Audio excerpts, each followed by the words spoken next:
मालिक बिन दिनार रहमतुल्लाह अलैह से उनकी तौबा का सबब पूछा गया तो उन्होंने कहा कि मैं शराब की लत में मुब्तला था। मैंने एक नफीस बांदी खरीदी जिससे एक बच्ची पैदा हुई, जिससे मुझे बहुत लगाव हो गया। जब भी मैं उसके सामने शराब रखता तो वो खींचातानी करके मेरे कपड़ों पर गिरा देती और फिर वो 2 बरस की उम्र में इंतकाल कर गई।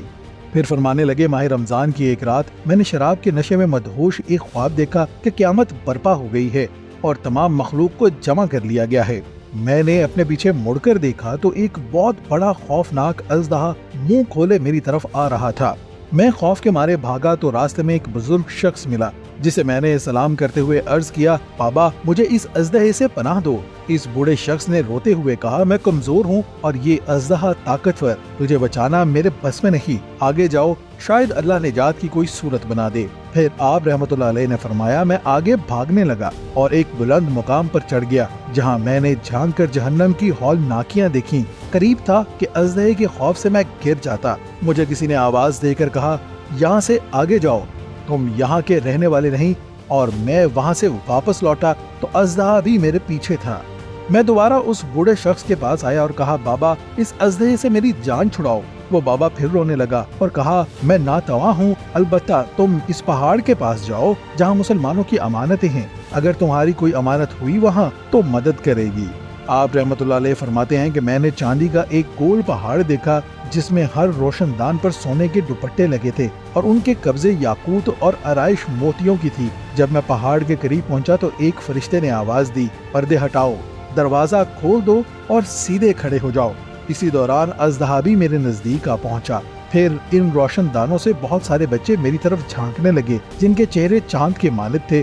मैं उस वक्त हैरान रह गया जब उनमें से एक बच्चे ने चिल्ला कर कहा, उसका दुश्मन उसके करीब आ गया है। बच्चे जौक दर जौक खड़े होकर झांकने लगे। मैंने देखा कि मेरी मरहूमा बच्ची भी इनके साथ झांक रही थी। जब उसने मुझे देखा तो रोने लगी और कहा, हाय ये तो मेरा बाप है। फिर वो तेजी से छलांग लगाकर मेरे सामने खड़ी हो गई। उसने अपना बायां हाथ मेरी तरफ बढ़ाकर मेरा दायां हाथ पकड़ लिया और अपने दाएं हाथ को अजदहे की तरफ बढ़ाया तो वो भाग गया।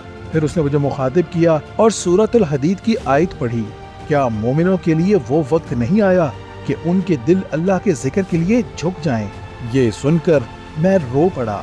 फिर मैंने कहा, ए बेटी इस अजदहे के बारे में मुझे कुछ बताओ जो मुझे हलाक करना चाहता था। तो उसने कहा, वो आपका बुरा अमल है जिसे आपने ताकतवर बनाया और अब वो आपको जहन्नम की आग में डुबोना चाहता है। फिर मैंने बूढ़े शख्स का पूछा तो बेटी ने कहा, वो आपका नेक अमल है जिसे आपने इतना कमजोर कर दिया है कि अब वो बुरे अमल का मुकाबला नहीं कर सकता। मैंने कहा, है बेटी तुम उस पहाड़ी में क्या करती हो? उसने कहा, हम सब मुसलमानों के बच्चे हैं, हम क़यामत तक आपके इंतजार में हैं ताकि सिफारिश कर सकें। मालिक बिन दिनार रहमतुल्लाह अलैह फरमाते हैं, मैं घबरा कर उठा और शराब पीने वाले तमाम बर्तन तोड़कर अल्लाह से तौबा कर ली। बस ये ख्वाब मेरी तौबा का सबब बना। इस वाक़े से हमें सबक मिलता है कि औलाद अगर बचपन में फौत भी हो जाए तो मायूस नहीं होना चाहिए, बल्कि अल्लाह की मर्जी पर राजी रहना चाहिए, क्योंकि यही नाबालिग औलाद आखिरत में काम आने वाली है।